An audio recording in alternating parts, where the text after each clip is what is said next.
the southeast, with temperatures dipping below freezing in many spots. A cold start then to Thursday, but a bright start. Plenty of sunshine for the vast majority first thing. An area of cloud and rain pushes into Scotland and Northern Ireland, turns showery as it moves into northern England, and then further rain or showers arrive into Scotland and Northern Ireland later, falling as snow over the higher ground of northern Scotland, where it will feel cold with a blustery breeze, but a mild day to come further southeast, 16 Celsius there in London with plenty of sunshine. The clouded showers affect North Wales, Northern England, Scotland and Northern Ireland through Thursday night, but eventually they ease away apart from the far north and northwest. Clear skies then for many, and a cold start again on Friday, but widespread sunny skies are expected on Friday, Saturday and into Sunday. It will also feel warm. On radio, they call it the drive time slot, 4 p.m. until 6 p.m. as listeners head home. It's that part of the schedule when the dust of the day's events begin to clarify, and we try to make sense of it for you. Brazier is drive time for radio and TV. It's fast, it's punchy, it's opinionated, there's a Brazier angle and a little bit of levity. That's the question. That's two questions, actually. That's Brazier, Monday to Thursday, 4 till 6 on GB News.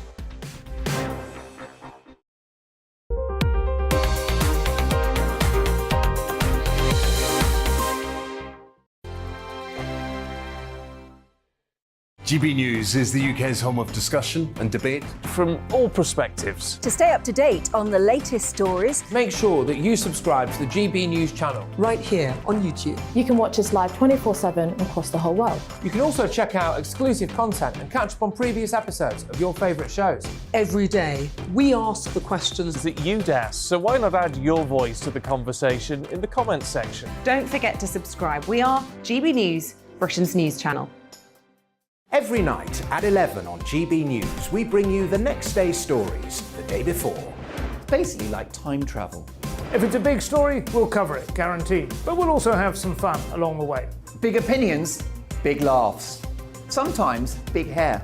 This is Headliners, the paper review show that won't send you to sleep like the others will. 11 p.m, 7 nights a week. Join us.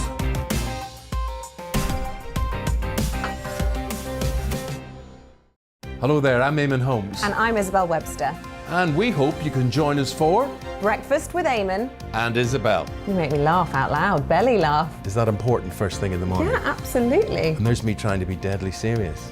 News is a serious business. Yeah, I have to rein you in sometimes. Well, it doesn't stop us laughing at it. It doesn't stop us having an opinion on what's going on. Yeah. And it certainly will not stop us reflecting what you think. Weekdays from 6 to 9:30 on GB News.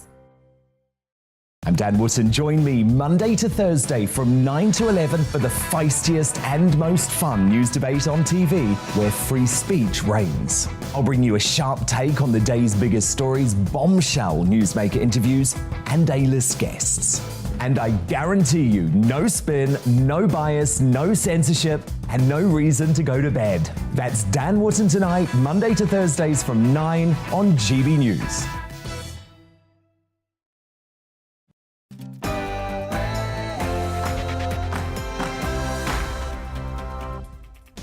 A very good afternoon and welcome to the Briefing PM. 2 hours of the latest political news debate and analysis here on GB News. I'm Darren McCaffrey, and coming up between now and 4 o'clock in the studio throughout is the former Home Office Special Advisor and Conservative Counsel Claire Purcell, who will be joining me throughout the programme. Also, we'll be looking back at PMQs with the Conservative Party's relationship with Russia oligarchs and the Prime Minister's visit to Saudi Arabia dominating the proceedings. We'll also be in Ukraine and get the latest from the ground and speak about the dangers of reporting from the war zone after 2 journalists were killed yesterday at the outskirts of Kyiv. And Nazanin Zaghari-Ratcliffe, the British Iranian woman detained in Iran for 6 years, has finally been freed. She is on a plane and on her way back to the UK.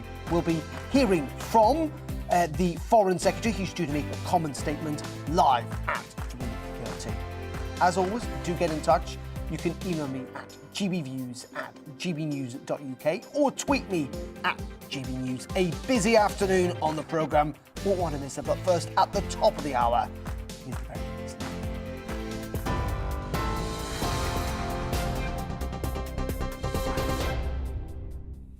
Good afternoon, it's 2:01. I'm Tamsin Roberts in the GB newsroom. British Iranian aid worker Nazanin Zaghari-Ratcliffe has left Iran after being detained in the country for 6 years. Labour MP Tulip Siddiq posted a picture on Twitter of Miss Zaghari-Ratcliffe on a plane home. Fellow British Iranian Anousheh Ashuri was also released this morning.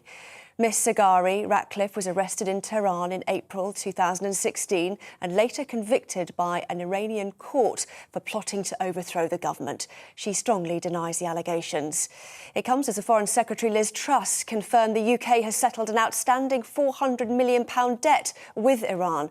While speaking in the Commons, Deputy Labour leader Angela Rayner urged the Deputy Prime Minister to make sure this situation is never repeated. So will the Minister commit to a review of these cases to understand what more could have been done by the British Government to secure releases and whether the lazy comments of the Prime Minister worsened the situation? Deputy Prime Minister.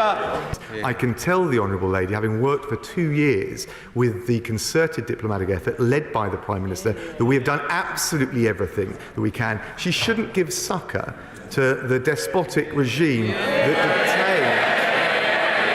that detained our nationals in Iran or around the world by suggesting it's anyone else's responsibility other than theirs. Ukraine's president has delivered an historic address to the US Congress. Speaking via video link, Volodymyr Zelensky called for further military support and assistance following Russia's invasion. He also urged the US to impose further sanctions against Russia. Parts of a possible peace deal between Russia and Ukraine are close to being agreed as negotiations to end the conflict continue. It follows continued shelling by Moscow overnight, with air raid sirens heard in several cities across Ukraine. Russia's Foreign Minister Sergei Lavrov said some aspects for agreements with Ukraine were close to being agreed. Ukrainian President said peace negotiations must lead to a fair deal for his country. We can and must hold negotiations about a just and fair peace for Ukraine, about real security guarantees that will work. This is an ambitious task, a difficult one. This is a long way, but I am sure that we Ukrainians can do this. We Ukrainians can win and return to peace we all so strive for. The Prime Minister says there's no way Ukraine will join NATO anytime soon. It comes as President Zelensky says NATO has no intention of accepting his country. The UK's Defence Secretary Ben Wallace is meeting with his NATO counterparts today to discuss Russia's invasion. Earlier, Boris Johnson said the UK will continue to support Ukraine. The decision about the future of Ukraine has got to be for the Ukrainian people and for Volodymyr Zelensky as their elected leader. The most important thing is that Putin's aggression, his absolutely barbaric attacks on Ukraine, should stop, and they should not be seen to have succeeded. The journalist who protested on Russian state TV against the invasion of Ukraine says she's extremely concerned for her safety. Marina Ovsyannikova ran onto the set of the network's live news show last week, holding a sign reading, "Don't believe propaganda, they're lying to you." She says she has no plans to flee Russia and hopes she won't face criminal charges. Boris Johnson has told the leader of the United Arab Emirates they need to work together to stabilise global energy markets. The Prime Minister's spokesman confirmed he and Crown Prince Mohammed bin Zayed Al Nahyan met this afternoon in Abu Dhabi. His trip to the Gulf state and neighbour Saudi Arabia is part of efforts to wean the UK off Russian oil and gas. New Zealand will reopen its borders to most tourists from the beginning of May, 2 years after closing them during the pandemic. It follows a relaxing of travel rules here, with Heathrow Airport no longer requiring passengers to wear face masks from today, and Transport Secretary Grant Shapps confirming passenger locator forms will end on Friday. This is GB News. We'll bring you more news as it happens. Now, though, it's back to the briefing with Darren.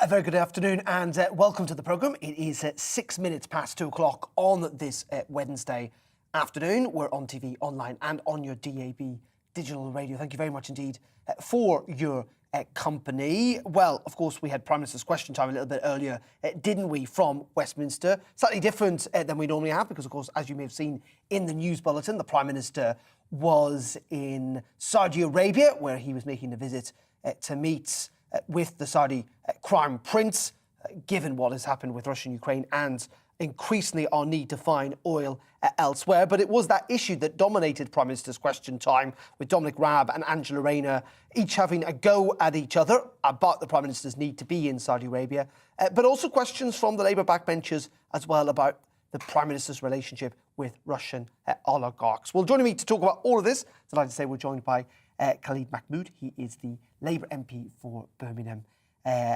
Perry-Barr, indeed, and joins us now from Parliament. Thank you very much indeed for joining us, Khalid. Just first of all, on this visit to Saudi Arabia, the government's been very clear it is going to bring up many of the human rights abuses that they are concerned about. But in the end, this is a necessary visit, isn't it, in that we are going to have to find other sources of oil if we are going to ban Russian oil by the end of this year?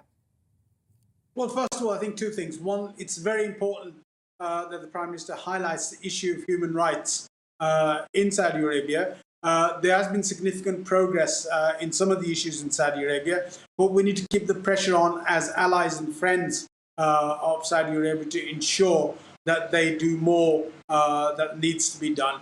Of course, it's important to look at energy security at the moment. We need to look at the North Sea. We look at, to an extent, on renewables. Of course, we also need to look at supplies of oil and gas from the Gulf region, which is what the Prime Minister is doing.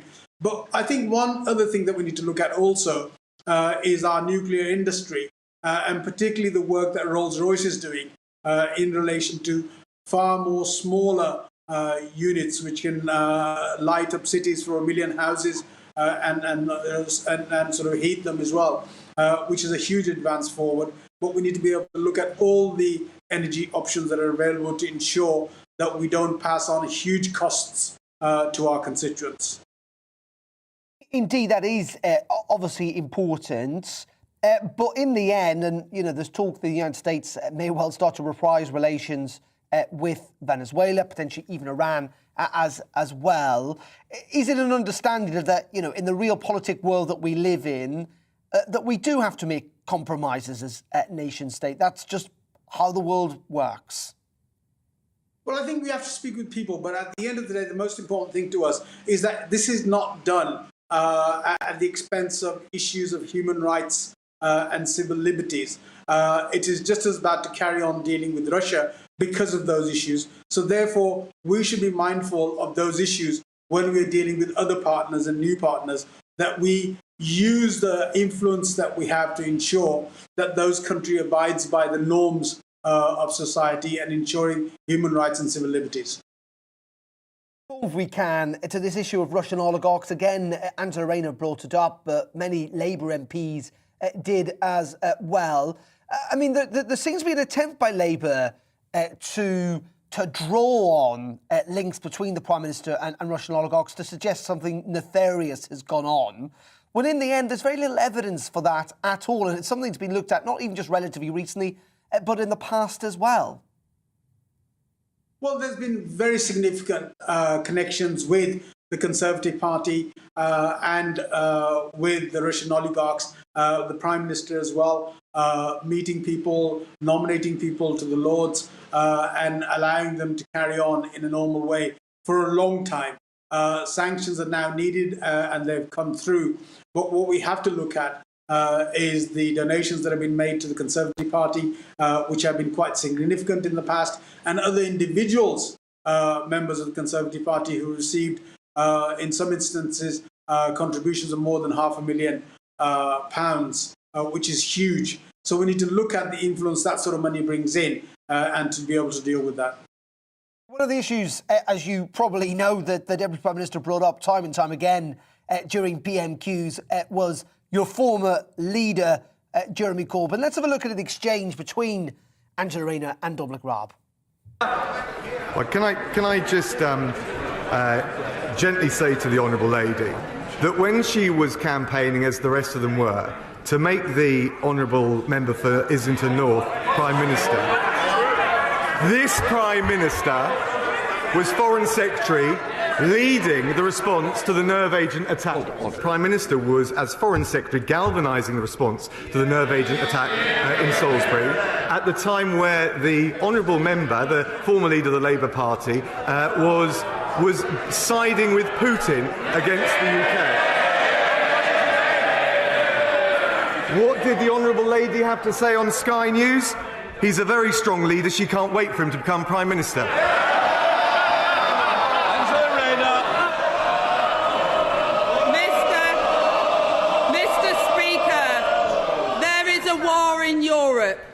There is a fuel energy crisis in Britain. Democracy is at risk.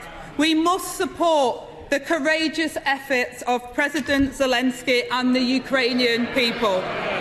These uncertain times require leadership with integrity. A leader that works with the security services, can be trusted to say the right thing for British diplomacy. There we go, Khalid. How much of this is an Achilles heel for the Labour leadership? It must be said that Jeremy Corbyn's views on things like NATO and on our nuclear deterrent seem pretty misplaced today, and it's clear the Conservatives are making some hay with it. Well, yes, they will make hay with that. But the point is, I was at the time in the Shadow Foreign Office team. Our views were quite clear, particularly in condemning what had gone on with the poisonings, and also full support for NATO as it was, and it still is, has been for a long time. There's a consistently large lobby of people who support NATO and continue to do that within the Labour Party, and we do that. I think also what the Speaker pointed out was that was some time ago. We had a different leader, we moved on, and when there's a democratic structure and a party that works towards that, ultimately you have to take the decision of what your membership and what the country gives you, and you have to work within that. But I think working within that still, there was significant support for NATO. Given all of that, though, do you think it's now impossible that Jeremy Corbyn could ever stand under the Labour banner again as a Member of Parliament? Well, I think it's difficult at the moment because of his position where he doesn't have the Labour whip at the moment. And that doesn't look in any way to be returning. I think there was an issue with nominations. I think originally when some people nominated Jeremy, thought, well, why not? Let's have a go and do this. And I think they regretted those nominations. And I don't think that will ever happen again. And I think people have learned, because the effect it's had on the Labour Party, and now being out of power for almost 12 years is not what the Labour Party wants. The Labour Party can only serve its people when it's in power. OK, Khalid Mahmood, as always, joins us there live from Parliament. Thank you so much indeed for your time this afternoon. To bring you up to date with something the FT, the Financial Times, are reporting in the last couple of minutes, and that is that they say that Russia and Ukraine are drawing up a neutrality plan to end the war. They said that there's a 15-point draft deal that would involve Kyiv renouncing NATO membership ambitions. We've heard essentially that, haven't we, from Volodymyr Zelensky overnight, the Ukrainian president, in return for security guarantees. Much talk there has been earlier on today that Russia and Ukraine, given the impression that talks are going reasonably well in bringing this war to a close. The FT saying that there is a 15-point draft deal on the table. No suggestion yet it's been signed. Only the FT reporting it at the moment, but could clearly be a very significant moment if true. We'll bring you up to date, keep you up to date on that as we can. And as you can see, do get in touch with your views at gbviews@gbnews.uk, or indeed tweet us at gbnews. And we'll get to some of those views a little later on in the programme. But let's first of all bring in Claire Purcell, who is in the studio alongside us. Interesting, isn't it there, Claire, listening to Khalid Mahmood, trying again to distance himself, his party, away from Jeremy Corbyn. But it's proven quite difficult for Labour at the moment, and the Conservative Party really hammering the point, aren't they? They are, and I think it is really difficult in the chamber, especially at PMQs, where each side will look at the other and say, well, this is your fault because you had so many years to sort this and you haven't done it. But I think that Jeremy Corbyn really is the sort of millstone around Labour's neck in that position. So Dominic Raab looked really quite statesmanlike today. Angela Rayner fell short of producing what she could have done, but she didn't. Well, I mean, in many ways, one could suggest it did seem very much a bit like the B team were on Wednesday. But let's have a look at that exchange between Angela Rayner and Dominic Raab, specifically on this issue of Russian oligarchs, which was brought up time and time again during PMQs. Absolutely, I agree with the Minister regarding his comments on their heroic work. The Right Honourable Member was Foreign Secretary on the 17th of March 2020, when British intelligence reportedly warned against the granting of peerage to the Prime Minister's close friend and now Lord Lebedev of Hampton and Siberia. 48 hours later, the Prime Minister visited Lebedev at his home in London. Details of that meeting have never been released.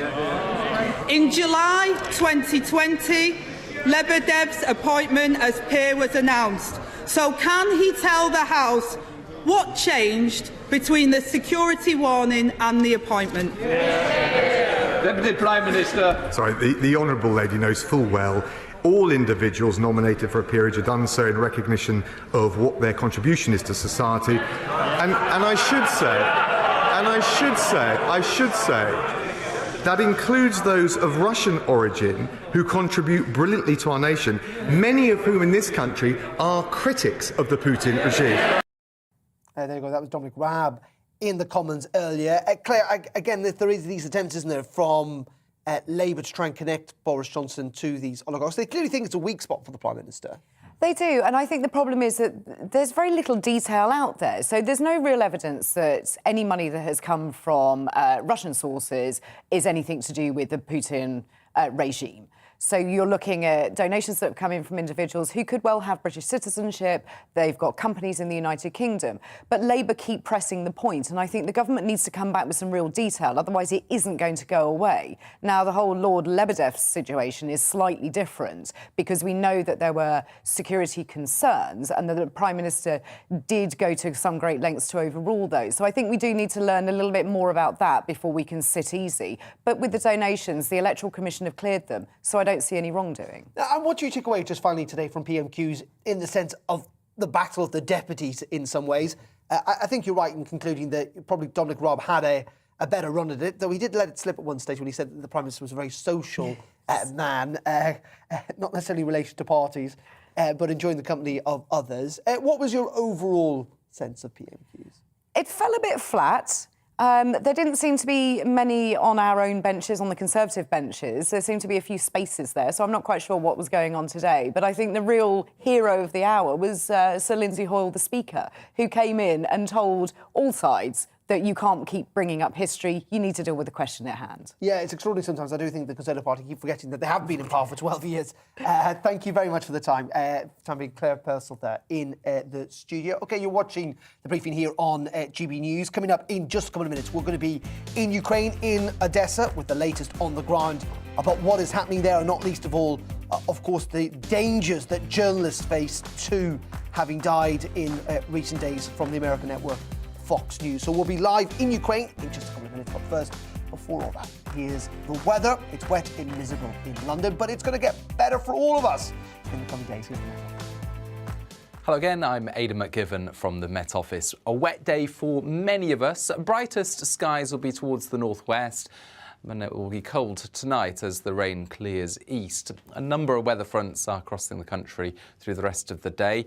This one's brought rain to the northwest earlier. It's pushing into England and Wales now, and this front, moving up from the south, will bring the more heavy and persistent wet weather that we're expecting across central and southeast England through the early part of the afternoon. And eventually these two fronts merge to bring spells of rain to much of eastern, southern Scotland, England, parts of Wales as well. But it does brighten up to the northwest.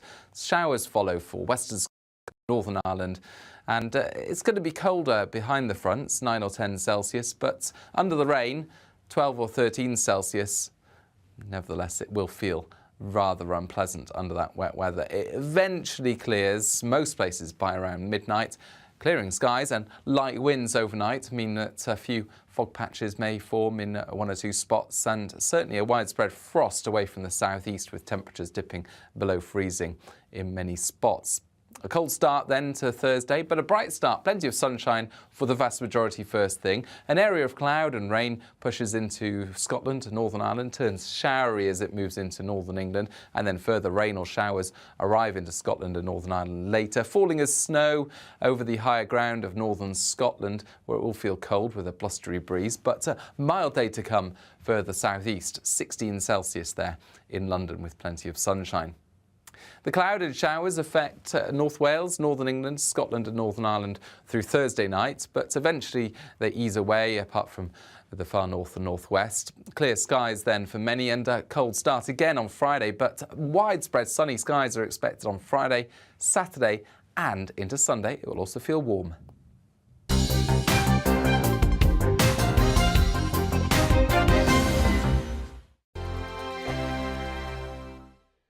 GB News is the UK's home of discussion and debate from all perspectives. To stay up to date on the latest stories, make sure that you subscribe to the GB News channel right here on YouTube. You can watch us live 24/7 across the whole world. You can also check out exclusive content and catch up on previous episodes of your favourite shows. Every day, we ask the questions that you'd ask, so why not add your voice to the conversation in the comments section? Don't forget to subscribe. We are GB News, Britain's news channel. Every night at 11 on GB News, we bring you the next day's stories the day before. It's basically like time travel. If it's a big story, we'll cover it, guaranteed. But we'll also have some fun along the way. Big opinions, big laughs. Sometimes big hair. This is Headliners, the paper review show that won't send you to sleep like the others will. 11 p.m, 7 nights a week. Join us.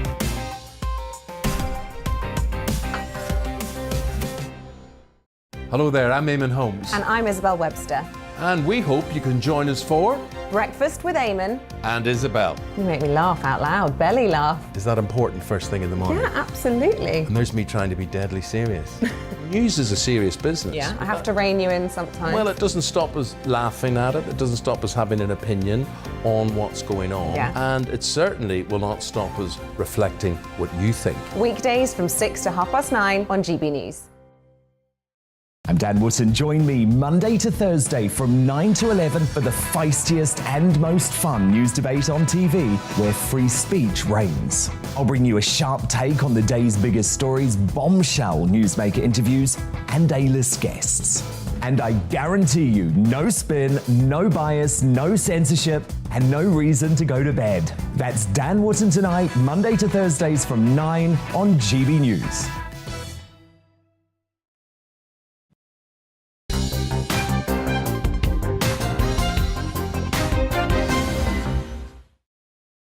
A very welcome back to the briefing here on GB News. 24 minutes past 2 o'clock on this Wednesday afternoon. Thank you very much indeed for your company. Now, this week, we've learned again, haven't we, the harsh realities of reporting from a war zone. 2 Fox News journalists have died on Monday. Also, that was when their vehicle was struck by incoming fire. A very similar incident happened to another team of American journalists, which resulted in the death of a video journalist on Sunday. And we know that Ukrainian journalists have also died covering this conflict. Well, join me now on the show is Mirka Barbu, who is a journalist that's been on the front line in Ukraine and is in Odessa, of course, that port city in the southwest of Ukraine. Thank you so much indeed for joining us. Just first of all, if we can, before we focus on the dangers of journalism, just what is the situation like there in Odessa at the moment? Well, Odessa is preparing for an imminent attack. I've been here in the last 48 hours and I've seen the city going from high alert, which was the case for the last 2-3 weeks, to say the least, to an extreme high alert, extreme awareness of the civil defense units, the military present, the police. Everyone at the moment is on the highest alert, patrolling the streets. The movement is a bit restricted, however, is not completely restricted for the citizens, not like in Kiev, but you are stopped on the streets, your documents are being checked. And in the old town where I am right now, just 200 meters from the seaport, there's absolutely no one, just nothing, just the tanks aiming their barrels to the sea.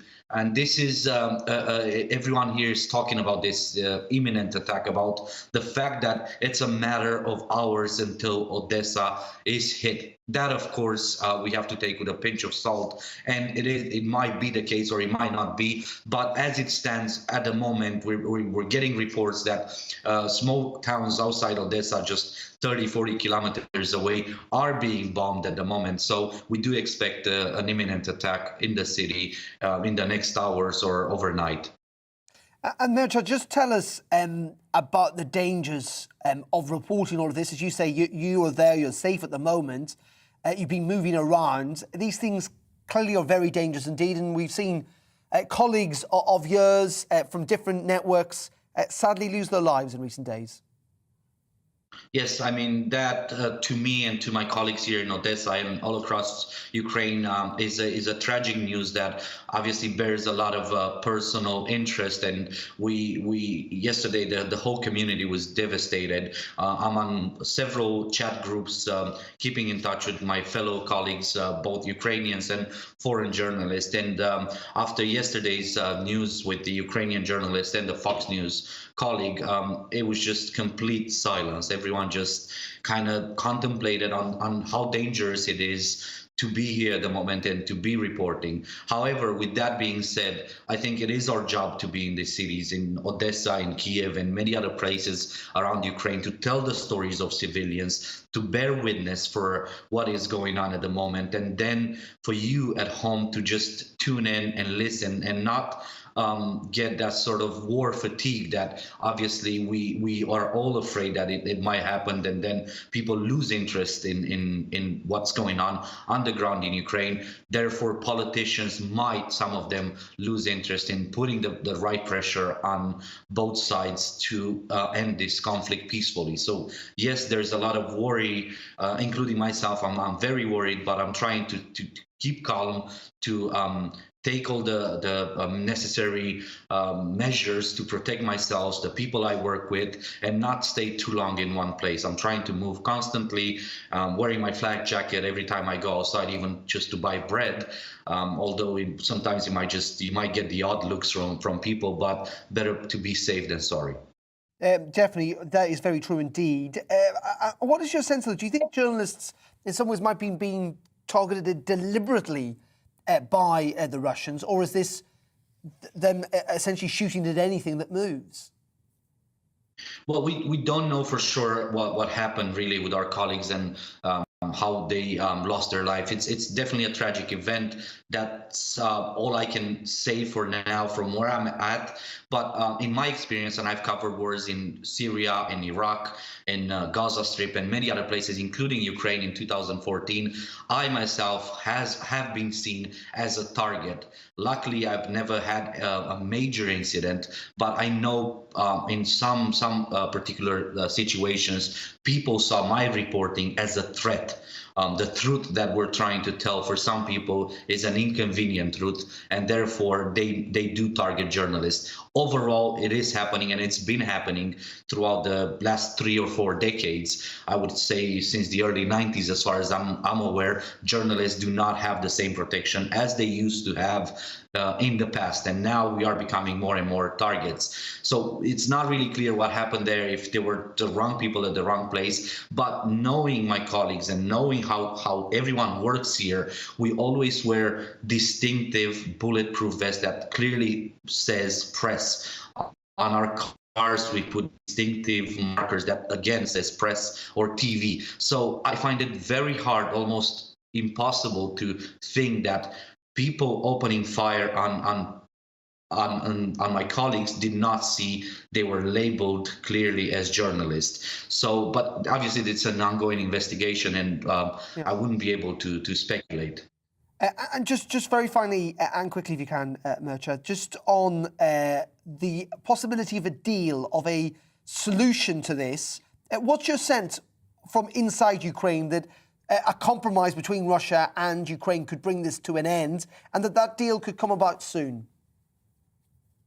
Well, this is the question I've been asking civilians here in Odessa and military throughout the afternoon. Just 10 minutes before I join you live here. I was on the phone with one of my contacts, one of my sources in the civilian defense, asking the exact same question. And he said, yes, we're hoping for that, but we're preparing for the worst. What we think is going to happen in the next 24, 48 hours, while these negotiations take place, is that the Russian army is going to try to send a clear message and to take up as much territory, as many cities or towns as they can, so they can have a leverage, a better point to negotiate, a better position to negotiate. So people are actually, in a strange way, very concerned here in Odessa about these negotiations, because the closer they get to an end, the more they think Russia's going to make a final push or send a final message, especially to a city like Odessa, who has a historical and economical and social importance both for Russia as for Ukraine. So here in Odessa, at the moment, the peace is actually bringing a lot of awareness of how hard it will be for the next 24, 48, 72 hours. Mircea Babu, thank you so much indeed for joining us there live from Odessa. Stay safe, take care, and thank you for joining us this afternoon here on GB News. The reason we touched upon that, as I said, the FT in the last half an hour or so reporting that there could be a deal on the way, saying that there is a draft deal on the table between Ukraine and Russia, including NATO having to renounce, including Kyiv essentially having to renounce its NATO ambitions, which essentially it's done, hasn't it? Over the last 24 hours or so. We'll bring you more on that as we get it. Plus lots more coming up in the next 30 minutes here on GB News. Looking at defence spending here in the UK. Should we be spending more on our armed forces? That and so much more between now and 3. But first, here's the news headlines.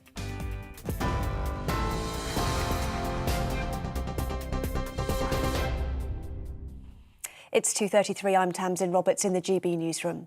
British Iranian aid worker Nazanin Zaghari-Ratcliffe has left Iran after being detained in the country for 6 years.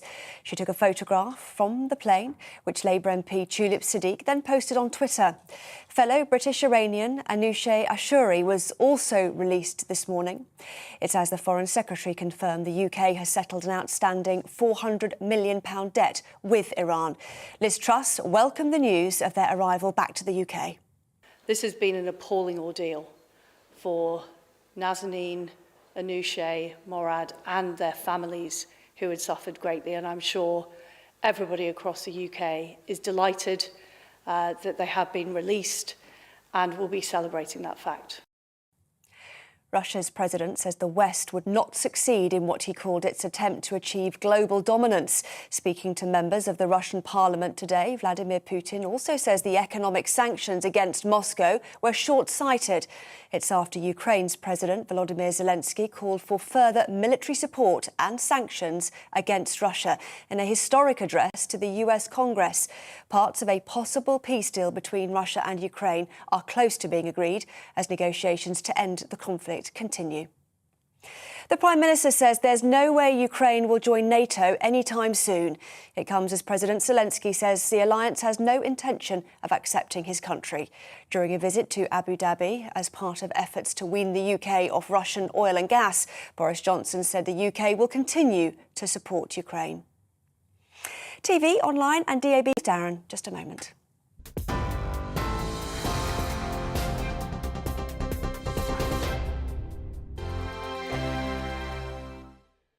GB News is the UK's home of discussion and debate from all perspectives. To stay up to date on the latest stories, make sure that you subscribe to the GB News channel right here on YouTube. You can watch us live 24/7 across the whole world. You can also check out exclusive content and catch up on previous episodes of your favourite shows. Every day, we ask the questions that you'd ask, so why not add your voice to the conversation in the comments section? Don't forget to subscribe. We are GB News, Britain's news channel. Every night at 11 on GB News, we bring you the next day's stories the day before. Basically like time travel. If it's a big story, we'll cover it, guaranteed. But we'll also have some fun along the way. Big opinions, big laughs. Sometimes big hair. This is Headliners, the paper review show that won't send you to sleep like the others will. 11 p.m, 7 nights a week. Join us.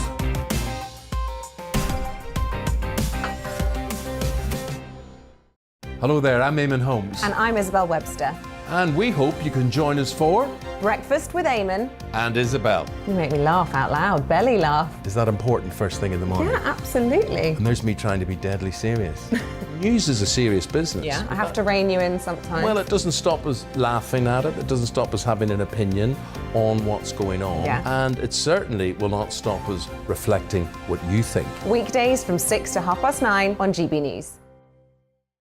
I'm Dan Wootton. Join me Monday to Thursday from 9 to 11 for the feistiest and most fun news debate on TV, where free speech reigns. I'll bring you a sharp take on the day's biggest stories, bombshell newsmaker interviews, and A-list guests. And I guarantee you, no spin, no bias, no censorship, and no reason to go to bed. That's Dan Wootton tonight, Monday to Thursdays from 9 on GB News.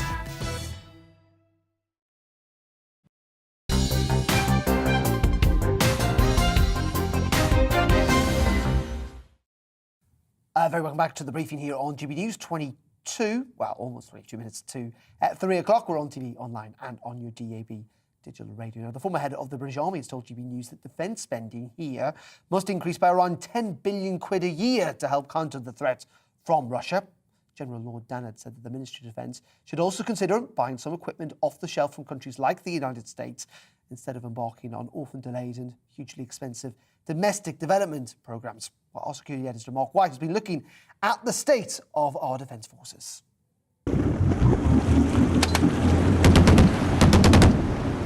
Royal Marines on Arctic exercise alongside their NATO allies.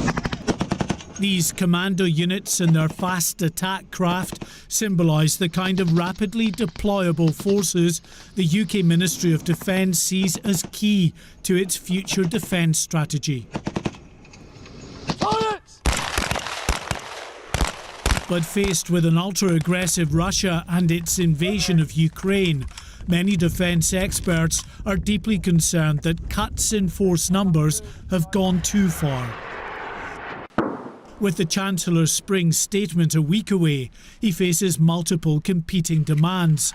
But defence spending has to be a key priority, according to the former head of the Army, who wants to see a £10 billion annual increase to the MOD's budget. We've probably taken too much risk with our land warfare capability, and what we're now seeing with what the Russians are doing has exposed us to the extent that we really can't match that kind of capability, the sort of capability that the Russians are showing. So there is a very strong case to say we need to increase our defence budget by about £10 billion a year. In 1990, at the end of the Cold War, the strength of the British Army was 150,000 personnel and 1,200 main battle tanks. Continued reductions in strength over the years left the Army with 82,500 soldiers last year and 227 battle tanks. The latest defence review means a further 10,000 cut in Army numbers over the next few years, with the battle tank strength dropping to just 148. For the strategic planners who thought that tank warfare had had its day, they only need look at Ukraine and the massive armour being deployed by Russia. But that conflict has also shown how small, sophisticated missile systems are proving highly effective. Like Lord Dannett, the chair of the Commons Defence Select Committee wants an immediate increase in funding of at least 20% and a reversal of plans to cut the number of land forces and tanks. We've got rid of the Warrior fighting vehicle. This is a lighter tank with a big armament on the top of it. I used it in places like Bosnia. Very, very effective indeed. Brilliant for dismounted infantry as well. Now we're getting rid of all those, replacing that vehicle, this tracked vehicle, with a wheeled vehicle which doesn't have a big gun on the top. Now that would mean that we'd be very vulnerable on the battlefield itself. In a statement, the Ministry of Defence told us to tackle the growing threats we face, we launched the Army's Radical Future Soldier reforms at the end of last year, which will make the service more agile, lethal and expeditionary. The Ministry of Defence has faced repeated criticism over the years for badly managed and over-ambitious equipment programmes, which have often seen their costs spiralling out of control. Lord Dannatt believes it may be time to look at buying some equipment off the shelf. It's very good for British industry to design our own equipment, but perhaps sometimes, if there is an urgency about it, we ought to look to see what is there, probably on the American market, and consider holding our nose, if we like, and buying foreign as opposed to building it ourselves. Okay, fire!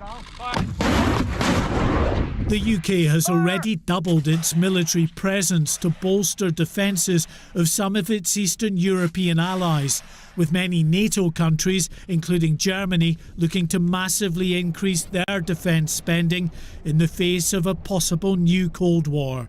The pressure on the British government to follow suit is immense. Mark White, GB News.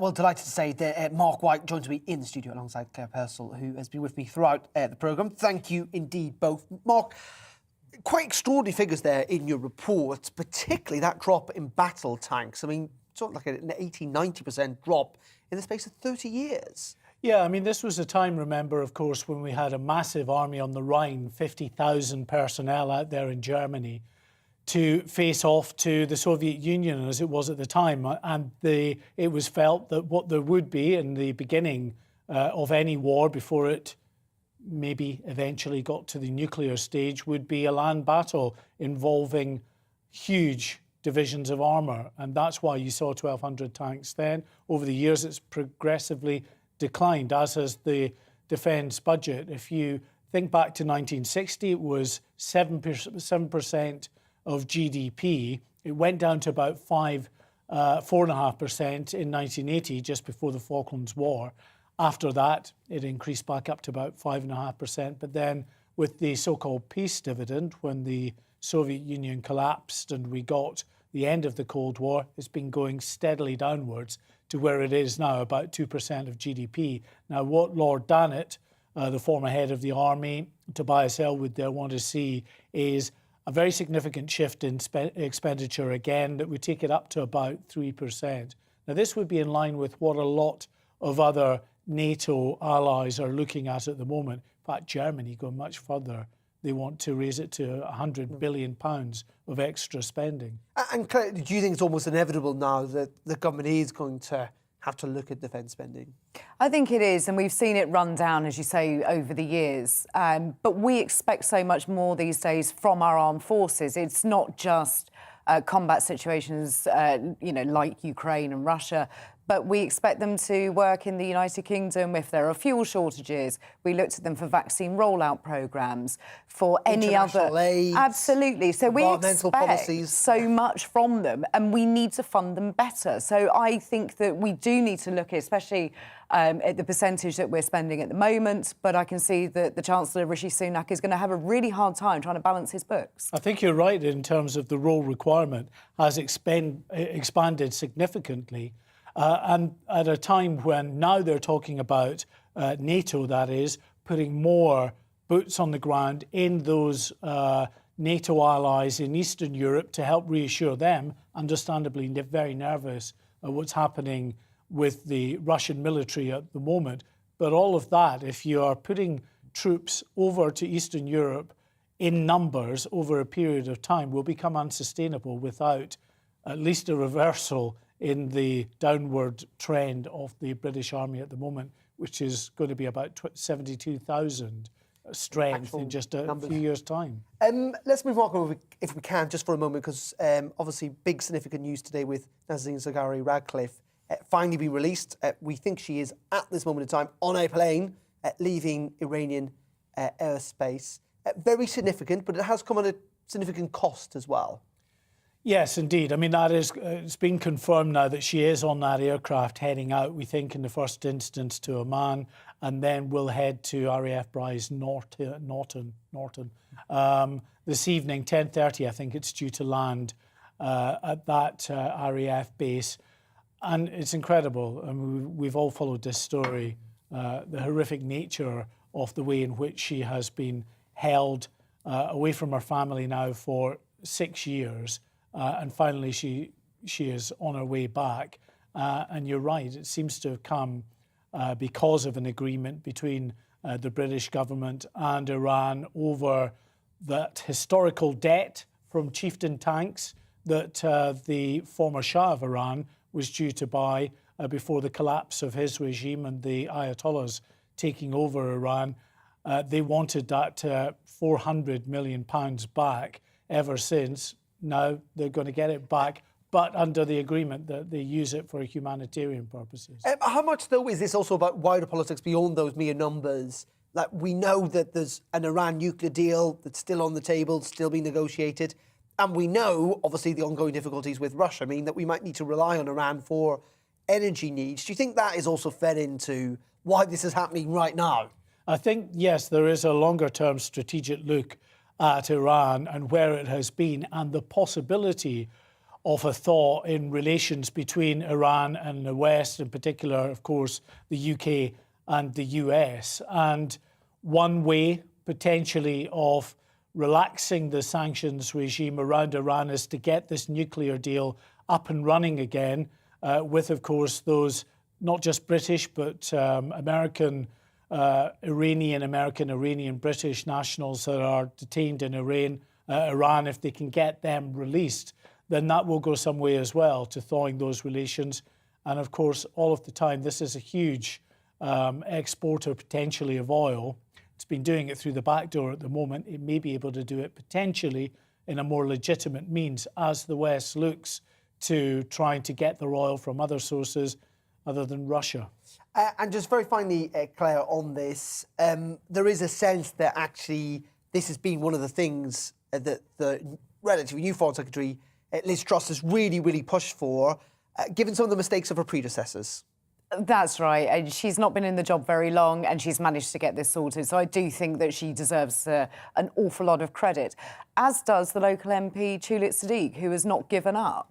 And it was her that posted the photograph of Nazanin on the aeroplane today, you know, just on her way home. So I think this has been a real bonus for Liz Truss. But that is that picture there. I mean, it's just an astonishing photograph, you know, and thank you to Tulip for letting us see that before everybody else. I think it's amazing. And also, I'm sure that her husband, Richard, will be just dying to see her. And apparently the first thing he's going to do is make her a cup of tea. Oh, marvellous, marvellous. Yeah, he has just issued a statement, I think, in the last couple of minutes, in which he has said that he's deeply grateful for her release and that he and his daughter, Gabrielle, are looking forward to a new life, as you say, been campaigning for years. Mark, Claire, for now, thank you very much indeed. Well, let's talk more about this because joining me now is Emmy Howell. She has been putting on a show in Cardiff, the director of Nazanin's story, and joins us down the line. Thank you so much indeed for joining us.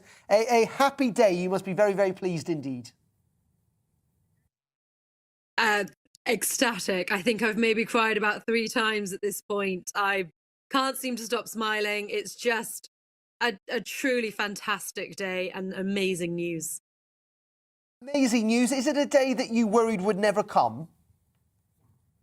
I wouldn't say I thought it was never going to come. I was always hopeful. It was just a case that over the last 6 years, there's been several moments where we really thought this might have been the end, and we would get our hopes up and everyone would get very excited, and then they'd throw us, you know, another situation at us. And to actually finally have this day here is just it's an amazing feeling. I mean, we kind of got a little bit of a hint of it yesterday, but there was still that risk. There was still the she's not home yet. So do we get our hopes up? And finally, I don't think it was until I saw the photo that I kind of really, truly felt this is it. She's finally coming home after all of this, after everything she's gone through. Yeah, quite incredible indeed. Just give us a sense of what your play is about and how you got involved in this. What drew you to tell Nazanin's story? I think it was actually the fact that I didn't hear about Nazanin until December 2016. And by that point, it had already been going on for almost a year. She was taken in April 2016. So the fact that I hadn't heard about it, it was actually my mother who sent me a tweet about it, and I started researching. And I couldn't believe that I didn't know more, that I hadn't heard more about this. It wasn't a main story. So I got in contact with Richard and said, look, how can I help? What can I do? I am an actor, I have a production company, and one thing I do believe quite strongly is that theatre can reach people on a different level. You can have a much deeper connection to the story than if you were just reading about it in the paper. And at that point, he was kind of just saying yes to everything. He wasn't entirely sure what was going to work. And from that moment, that initial meeting, it's just kind of snowballed into this piece that's been performed all over the UK. We were invited to perform it at the Houses of Parliament. We've gone on 4 tours. Edinburgh twice. It's become this amazing thing, and it's supported by these absolutely fantastic people that share the same hope and desperation for Nazanin to come home, which finally has been realised today. Incredible stuff. As you say, everyone very happy today. And you seem as overjoyed as everyone else. Thank you so much indeed to Emmy Howell there, joining us from Cardiff. Thank you very much. And just to reiterate that we've heard from Richard Radcliffe, of course, Nazanin's husband, who went on a hunger strike, essentially outside the Foreign Office before Christmas about this, saying in the last couple of minutes that he is deeply grateful for her release and that he and their daughter, Gabrielle, very much looking forward to a new life. We saw a picture of them together, didn't we? We're also expecting to hear from the Foreign Secretary, who's going to make an urgent statement in the Commons on all of this in around 40 minutes' time at 3:30.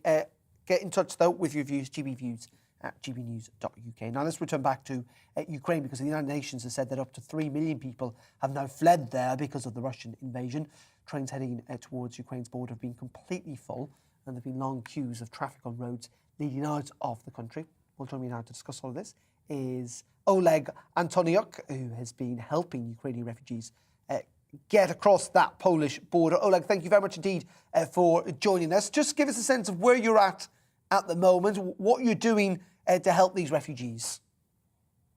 Okay, at the very moment, I'm about 220 kilometers from Ukrainian-Polish border, and it's just about 5 hours ago, I just came back from the border itself, because we delivered the last drop of some military clothing, the rations for military, some food for kids and adults, and some medical supplies.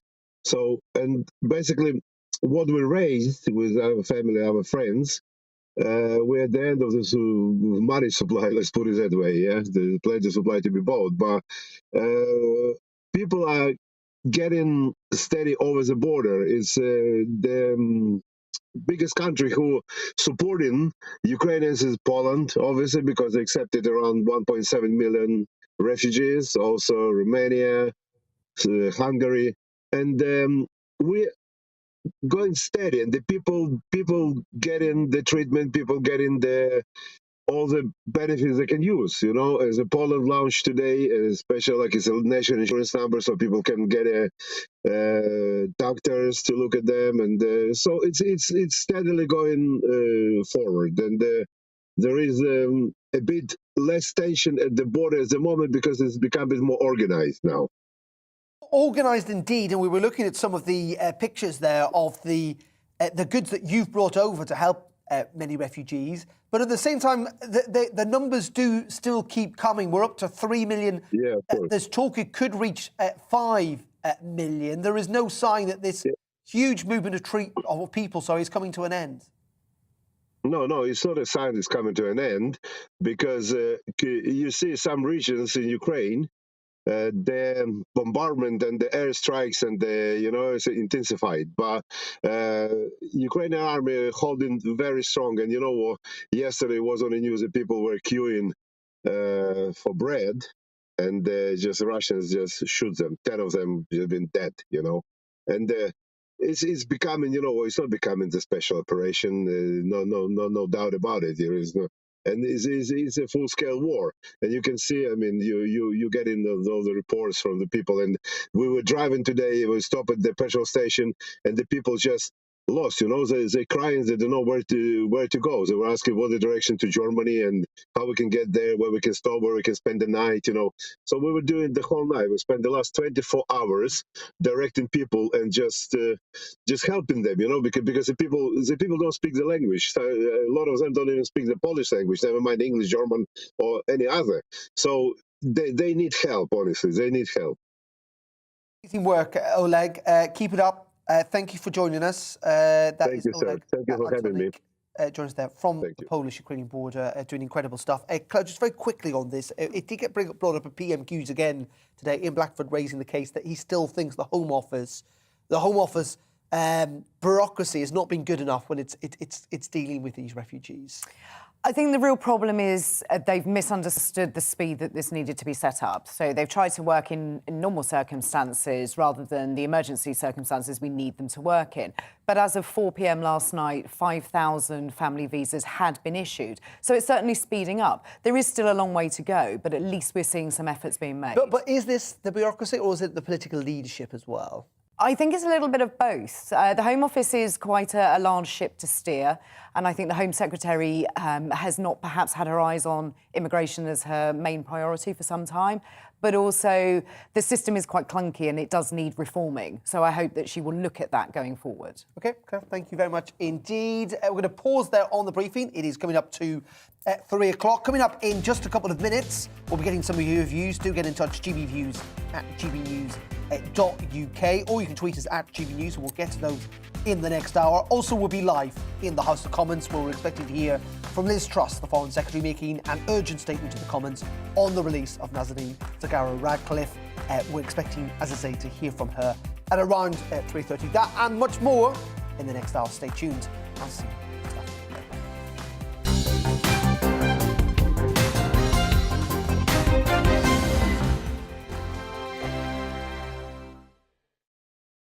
GB News is the UK's home of discussion and debate from all perspectives. To stay up to date on the latest stories, make sure that you subscribe to the GB News channel right here on YouTube. You can watch us live 24/7 across the whole world. You can also check out exclusive content and catch up on previous episodes of your favourite shows. Every day, we ask the questions that you'd ask, so why not add your voice to the conversation in the comments section? Don't forget to subscribe. We are GB News, Britain's news channel. Every night at 11 on GB News, we bring you the next day's stories the day before. It's basically like time travel. If it's a big story, we'll cover it, guaranteed. But we'll also have some fun along the way. Big opinions, big laughs. Sometimes big hair. This is Headliners, the paper review show that won't send you to sleep like the others will. 11 p.m, 7 nights a week. Join us.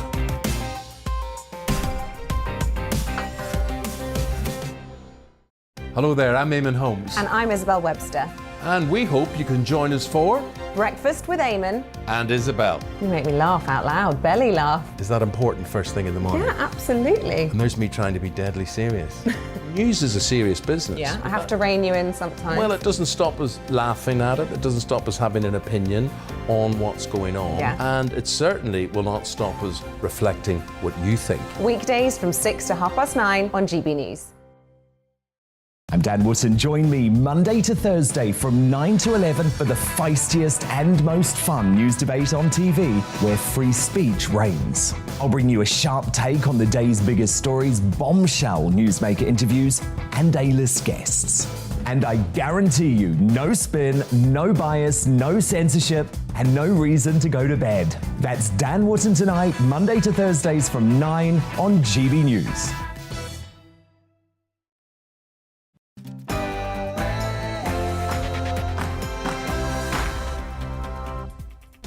Welcome back to the briefing, an hour of the latest political news debate here and analysis here on GB News. It is 3 p.m. We're on with you right up until 4. And coming up this hour with Nazanin Zaghari-Ratcliffe now released and on our way back to the UK from Iran, we'll get all the latest reaction from Westminster, including the Foreign Secretary making an urgent statement to the Commons in half an hour's time. Also, throughout the hour, we'll bring you the latest news from Ukraine as we reach the third week, essentially, of this conflict. And is the Prime Minister on a charm offensive with Saudi Arabia? We'll be asking if it's sensible to rely on the kingdom for energy while we wean ourselves off Russian gas and oil. As always, do get in touch. gbviews@gbnews.uk, or you can tweet us at GBNews. So much coming up between now and 4. But first, at the top of the hour, here's Tasman with the news.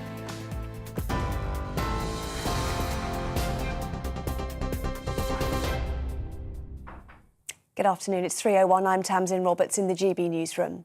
British Iranian aid worker Nazanin Zaghari-Ratcliffe has left Iran after being detained in the country for 6 years. Labour MP Tulip Siddiq posted a picture on Twitter of Ms Zaghari-Ratcliffe on the plane home. Fellow British Iranian Anousheh Ashuri was also released this morning. Ms Zaghari-Ratcliffe was arrested in Tehran in April in 2016 and later convicted by an Iranian court of plotting to overthrow the government. She strongly denies the allegations. Their release comes as the Foreign Secretary confirmed the UK has settled an outstanding £400 million debt with Iran. Liz Truss has welcomed the news of their return to the UK. This has been an appalling ordeal for Nazanin, Anousheh, Morad and their families who had suffered greatly, and I'm sure everybody across the UK is delighted that they have been released and will be celebrating that fact. While speaking in the Commons earlier, Deputy Labour leader Angela Rayner urged the Deputy Prime Minister to make sure this situation is never repeated. So will the Minister commit to a review of these cases to understand what more could have been done by the British Government to secure releases and whether the lazy comments of the Prime Minister worsened the situation? Deputy Prime Minister. I can tell the Honourable Lady, having worked for 2 years with the concerted diplomatic effort led by the Prime Minister, that we have done absolutely everything that we can. She shouldn't give succour to the despotic regime that detained our nationals in Iran or around the world by suggesting it's anyone else's responsibility other than theirs. Ukraine's president has delivered an historic address to the US Congress. Speaking via a video link, Volodymyr Zelensky called for further military support and assistance following Russia's invasion. He also urged the US to impose further sanctions against Russia. Meanwhile, Russia's president says the West would not succeed in what he called its attempt to achieve a global dominance. Speaking to members of the Russian parliament today, Vladimir Putin also says the economic sanctions against Moscow were short-sighted. Russia's Foreign Minister Sergei Lavrov said some aspects for agreements with Ukraine were close to being agreed. Ukraine's president said peace negotiations must lead to a fair deal for his country.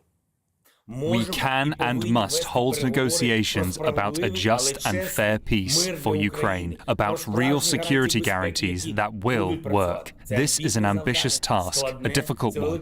This is a long way, but I am sure that we Ukrainians can do this. We Ukrainians can win and return to peace we all so strive for.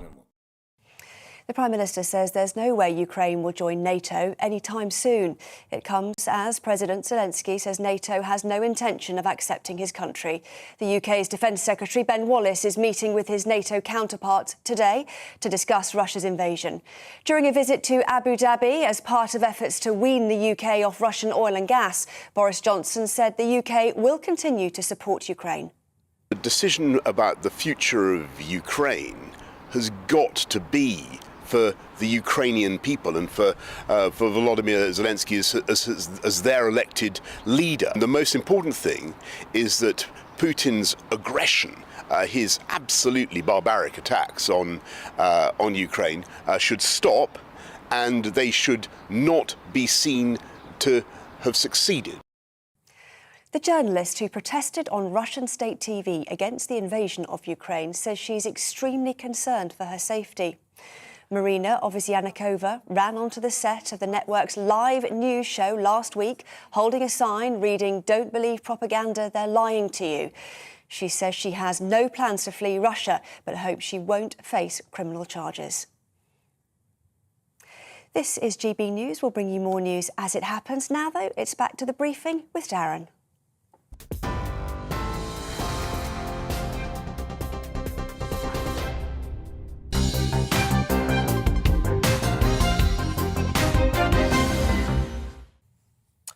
Thank you very much indeed. 6 minutes past 3 o'clock. We're on TV, online and on your DAB digital radio. This is the briefing here on GB News. Well, we're going to continue our coverage of the release of Nazanin Zaghari Ratcliffe. Earlier, we saw that selfie, didn't we, taken on the plane. She is on her way home, landing, we expect later on tonight here in the UK at around 10:30 p.m, having been held in an Iranian prison for 6 years. And within the last hour or so, her husband, Richard Ratcliffe, has released a statement in which he says that they are deeply grateful for her release and that he and their daughter, Gabrielle, are looking forward to a new life together. We're delighted to say that joining me now is Penny Madden. She's the lawyer for Richard Ratcliffe. Penny, thank you very much indeed for joining us here on GB News. The smile on your face says it all. It's a wonderful day. It's a day that Nazanin, Richard, Gabriella, friends, family, the whole of the UK has been waiting and praying for after nearly 6 long years of agony. And yeah, it's a great day, overwhelming relief and many tears. You know what's brought it about today specifically? I mean, clearly, obviously, this has been 6 years of hell for Nazanin. It has been a protracted campaign to try and get this release to happen. Do we know how it's finally come about? We don't have visibility as to how it's finally come about or what the final catalyst has been. Obviously, the last few days have been a real emotional roller coaster.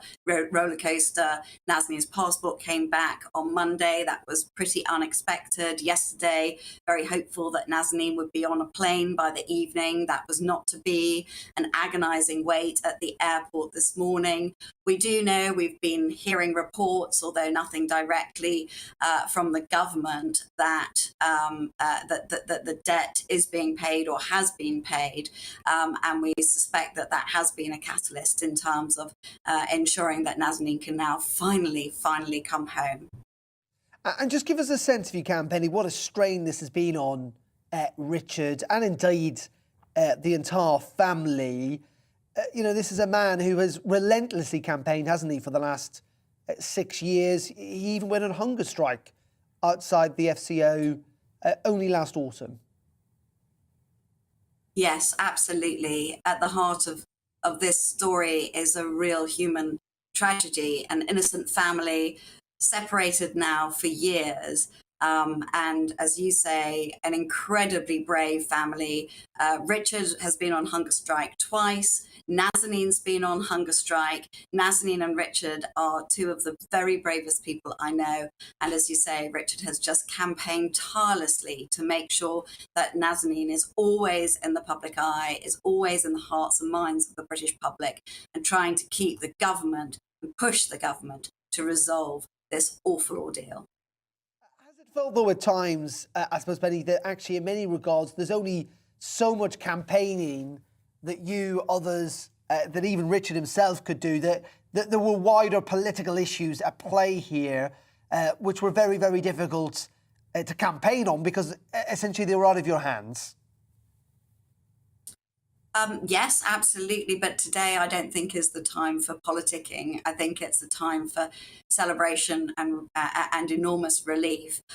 This has been obviously a human tragedy played against a political backdrop. And I think there will be questions that we have asked and we will now be really requesting answers to, which we've never had. But again, that's for down the road.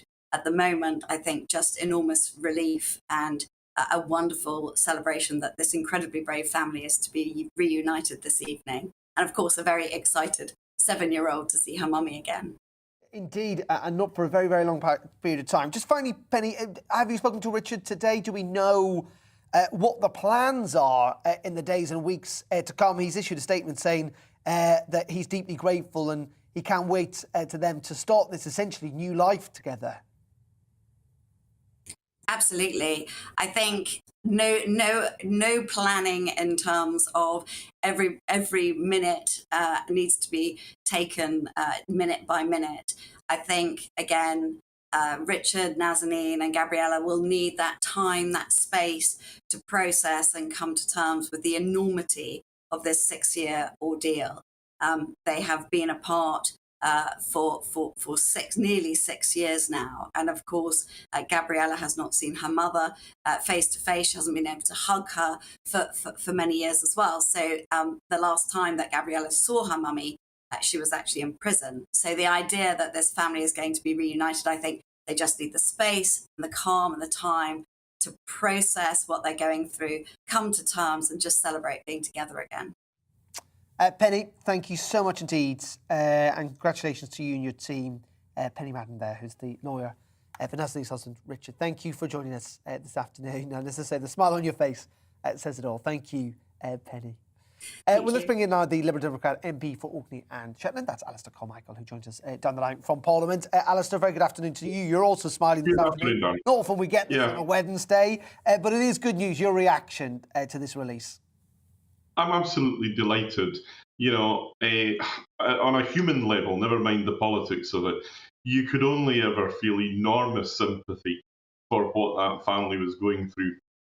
I met Richard Ratcliffe twice. I met him when he was on a hunger strike outside the Foreign Office, and I met him when he was protesting outside the Iranian embassy.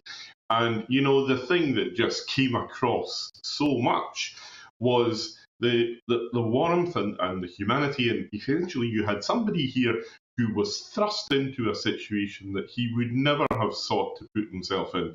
So I just think it's the best news that we could have had for that family. Let them get home, let them get a bit of space and get their life together. I saw comments, I think it was from Richard's sister, saying that they were looking forward to going back to being an unknown family, and you know, if that's how they feel, then I don't think anybody would deny them that today. No, I don't think anything to blame from that at all. Many people, though, asking this afternoon about why now. If this simply is about paying back a debt that stretches back 4 decades, why haven't we done it before? Absolutely, that has got to be the question that, if you forgive the expression, is on the money. If it was possible, if it was ever possible to pay that money, and if it has now been paid, then it must have been, then why weren't we doing it before? There's a horrible feeling that, despite the sort of, you know, the great joy and relief that we're all feeling today, that essentially we are witnessing a day that could have happened years ago.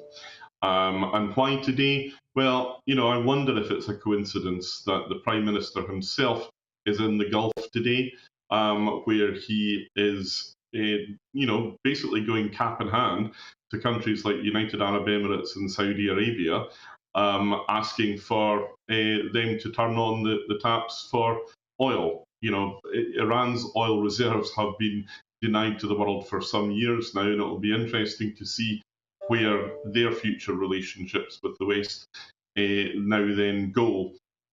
I don't know is the honest answer, though, but it does just leave a slightly uneasy feeling when suddenly things that we've been told for years weren't possible suddenly happen when it happens to suit us. Indeed, but, you know, that is politics, isn't it? And it comes to that visit to Saudi Arabia. Lots of people very uncomfortable with it. But frankly, given where we're at in relation with Russia, that we have to be practical about these things, don't we? And if we do need to find other streams of oil in the months to come, that we need to talk to Saudi Arabia. They are an ally of ours, after all.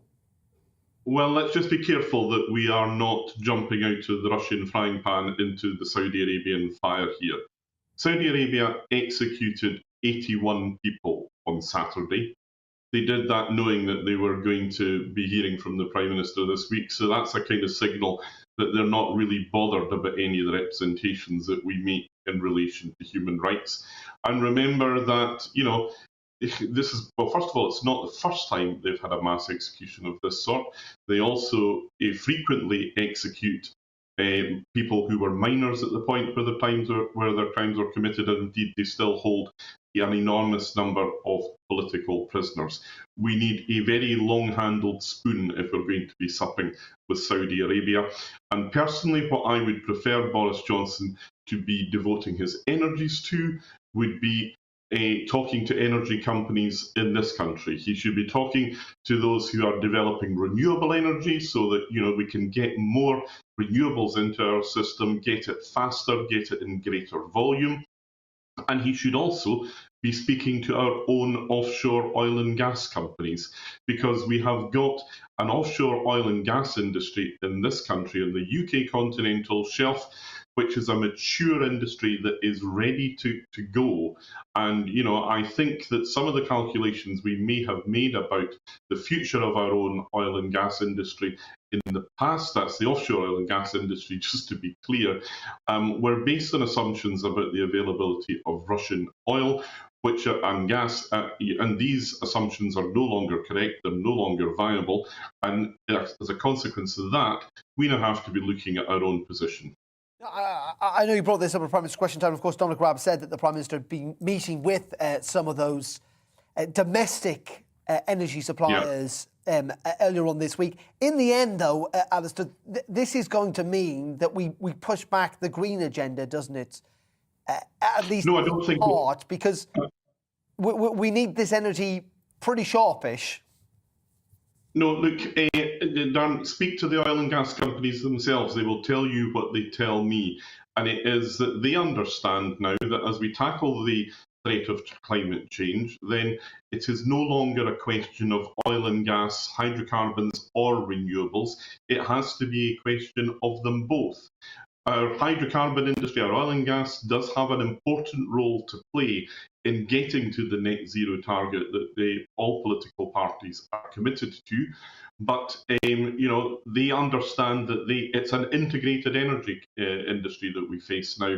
So no, I don't think it does push back the green agenda. If anything, it should be bringing it forward, because for as long as you are relying on hydrocarbons, then you're relying on countries like Russia, like some of the Central Asian republics, like Saudi Arabia. And remember, it's just over 20 years since the United States suffered the attacks on 9/11.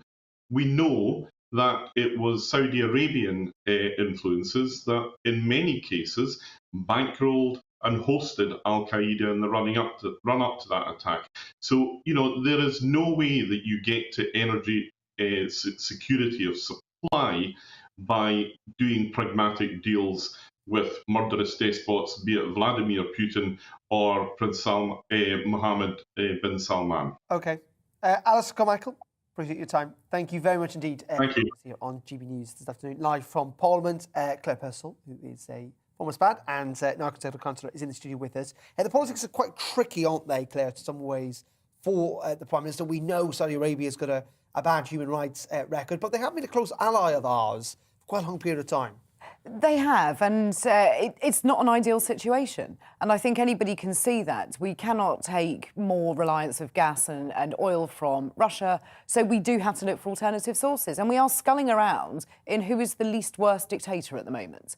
And Saudi Arabia are our allies. Their human rights record isn't great. But when you need oil for your country, I think you do have to look quite hard at where that's coming from.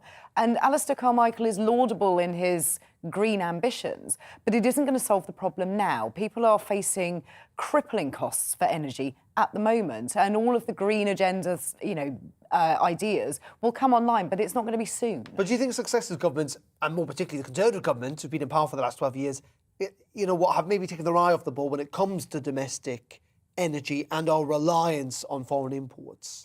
Yes, they have. Now, successive governments have always looked at nuclear and then looked away from it. They were too worried about it. It looked expensive. It looked unsafe. And the same with sort of gas and carbon storage systems.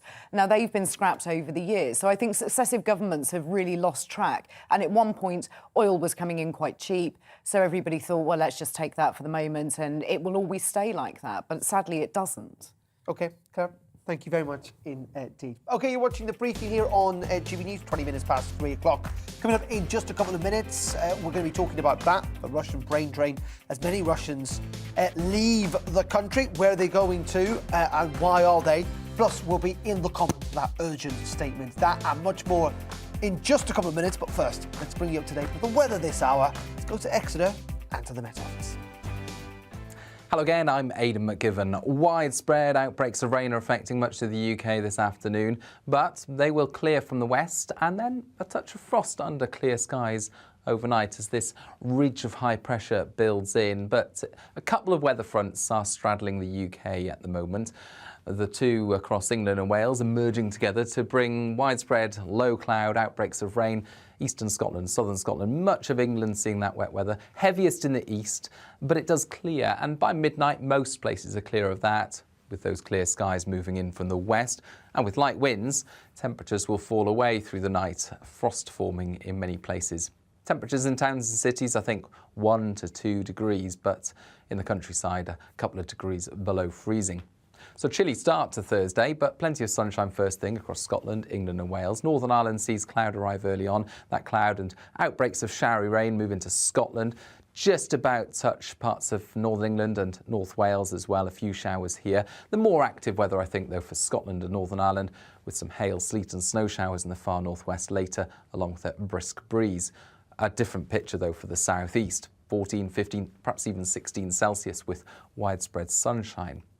Into Thursday evening, and the showers in the north tend to fade away, and overnight we'll see clear spells. Not for everyone, there will still be some areas of cloud, particularly for Wales, for western parts of England, as well as for the northwest of Scotland. But where we do see clear skies, temperatures will fall into the low single figures, and again there'll be a touch of frost around first thing Friday.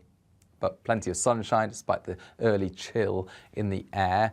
Some remnants of Wednesday's wet weather and weather fronts still around, and so some cloud there across central parts as well as the far northwest. But otherwise, Friday's looking like a fine day, plenty of sunshine, even more sunshine to come on Saturday and Sunday.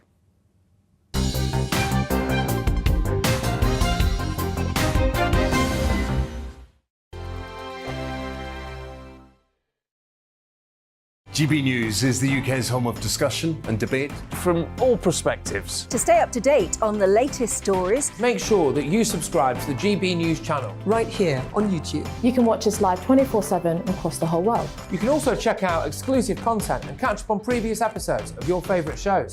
Every day, we ask the questions that you'd ask, so why not add your voice to the conversation in the comments section? Don't forget to subscribe. We are GB News, Britain's news channel.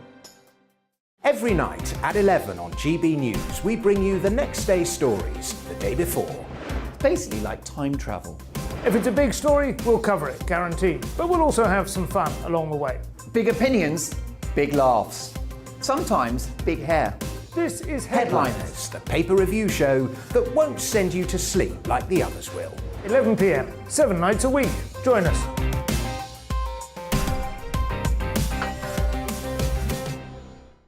Hello there, I'm Eamon Holmes. And I'm Isabel Webster.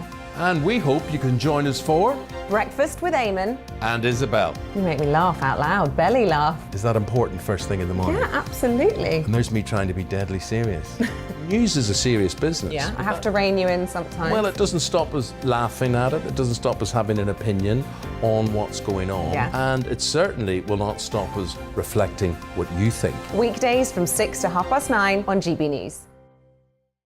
I'm Dan Wootton. Join me Monday to Thursday from 9 to 11 for the feistiest and most fun news debate on TV, where free speech reigns. I'll bring you a sharp take on the day's biggest stories, bombshell newsmaker interviews, and A-list guests.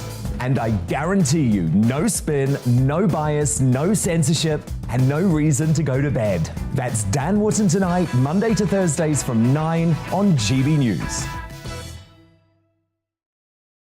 My name's Tom Harwood, and every weekday we bring you The Briefing live from 9:30 a.m. The stories, analysis and live debate that you need to hear. Quite right, Tom, of course. Was this something that had been considered at all? Difficult to answer. Gas-guzzling helicopters circling. Noise is being made here. Joe Biden walking out. Thank you very much for joining us. Don't miss it. The Briefing with me, Tom Harwood, Monday to Friday, 9:30 a.m. on GB News. Join me, Gloria De Piero, Monday to Thursday at noon for The Briefing. We go to the parts of Parliament that you won't see elsewhere. Plus, there's exclusive interviews with MPs from all parties. But quite often, they paper over the real truth. Why does a working class lad like you join the Tories? That's a good question. Don't miss it, Monday to Thursdays at noon on GB News.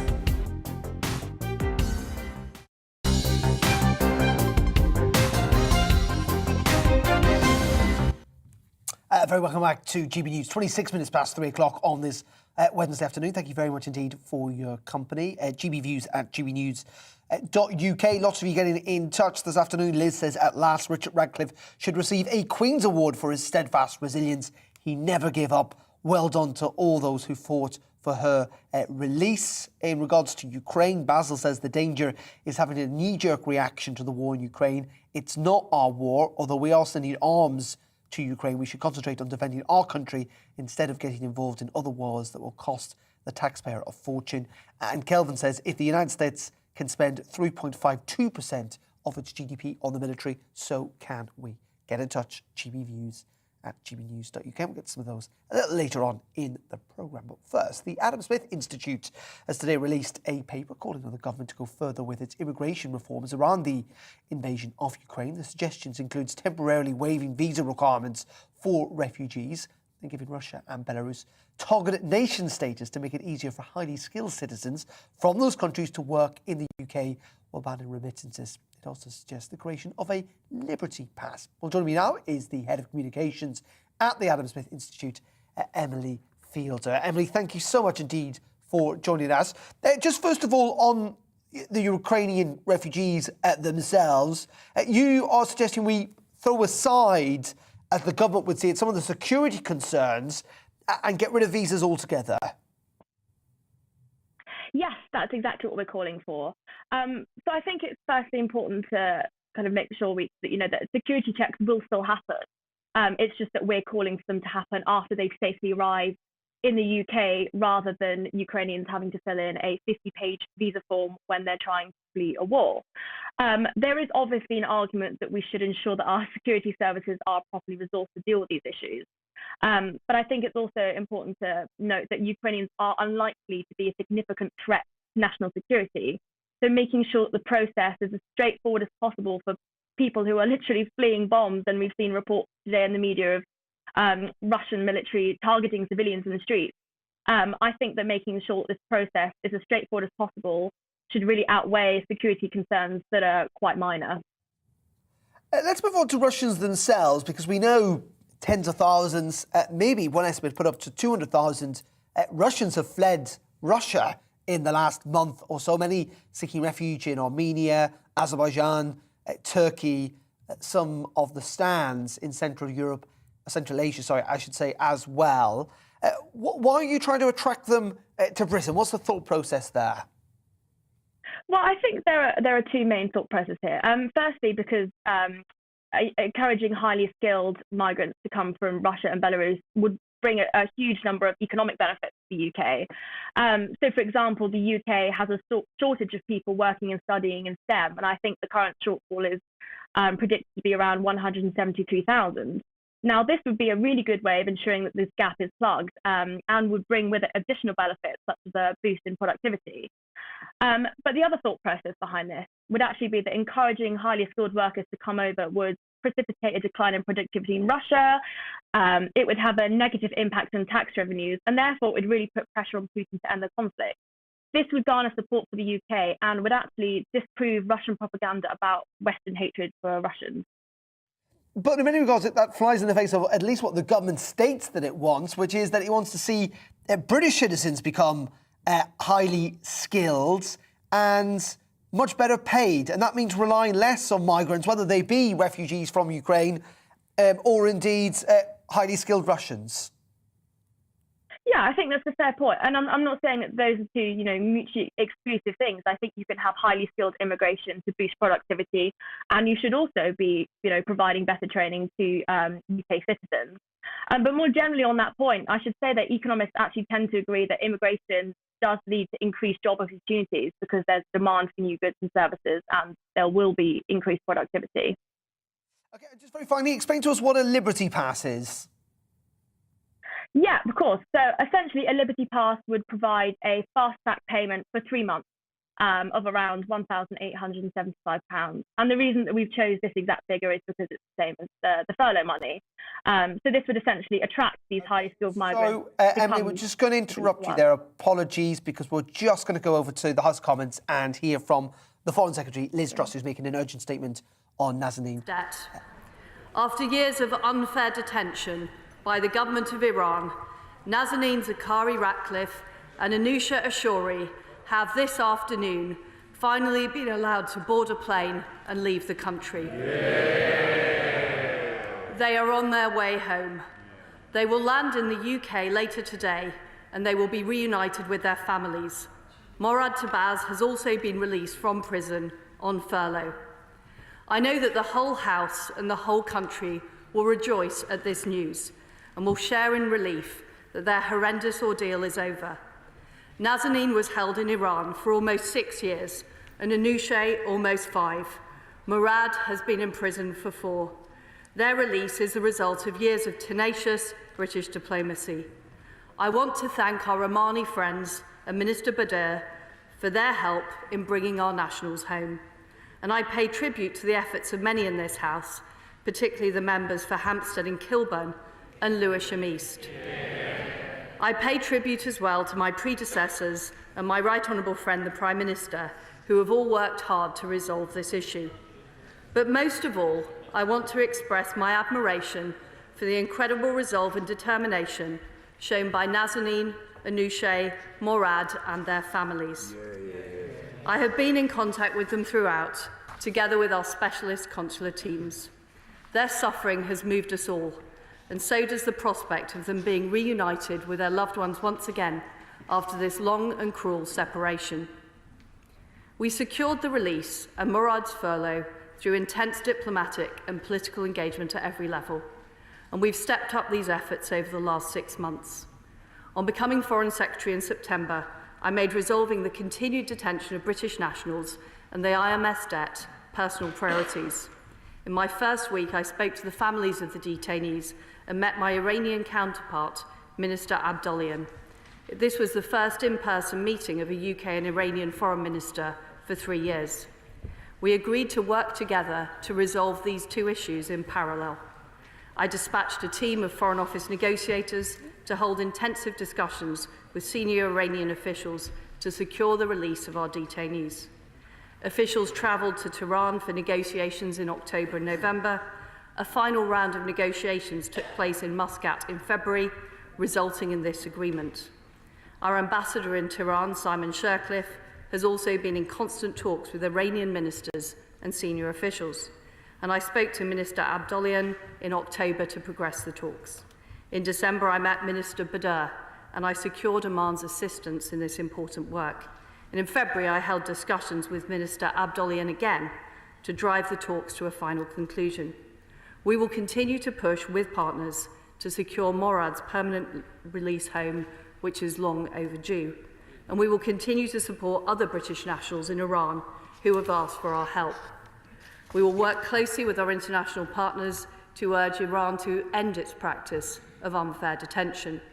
It remains, and always has been, within Iran's gift to release any British national who's been unfairly detained. The agonies endured by Nazanin, Anousheh, Morad and their families must never happen again. Our efforts to settle the IMS debt have also reached their conclusion. After highly complex and exhaustive negotiations, the more than 40-year-old debt between the international military services and the Ministry of Defence of Iran has now been settled. As the House is aware, this debt relates to contracts signed with the Iranian Ministry of Defence in the 1970s. Following the revolution of 1979, these contracts could not be fulfilled. I pushed officials to be as creative as possible in finding a way to resolve this situation, and they have worked round the clock to find a viable payment route. We have considered and exhausted many options in the process, but I can tell the House we have found a way to make the payment in full, in compliance with UK and international sanctions and global counter-terrorism financing and anti-money laundering regulations. A sum of £393.8 million has now been paid, which will only be available for humanitarian purposes. The terms remain confidential to both parties. We have long said we would find a solution to the IMS debt. Now, thanks to the tireless work of our officials, we have found a way to do so. The repayment of the debt, in parallel with the release of our nationals, reflects steps taken by both the UK and Iran to resolve issues of serious disagreement between our two countries. We will continue to stand up for our interests, for the freedom and security of our nationals, wherever they are, and for an end to arbitrary detention. But for now, to Nazanin and Anousheh, I am pleased that in just a few hours' time, we will be able to say, welcome home. I commend this statement to the House. Senate Foreign Secretary David Lammy. Well, Mr. Speaker, I thank the Foreign Secretary for advance sight of the statement. Mr. Speaker, for too long, the Iranian government have been depriving British nationals of their liberty to use them as political bargaining chips. Nazanin Zaghari Ratcliffe has been detained in Iran for almost 6 years. Anousheh Ashuri has faced the same fate for almost 5 years. The suffering they have endured during these years is unimaginable. The moments of laughter, joy and hope that they and their families have lost are irretrievable. The Iranian government is entirely to blame for these acts of cruelty. The whole House will be overjoyed that their detention has now come to an end, and that Nazanin and Ashuri can return to British soil to be reunited with their families, to take the breath of freedom once again. We must pay tribute to their tireless families who showed extraordinary strength, resilience and courage in the face of unimaginable ordeal.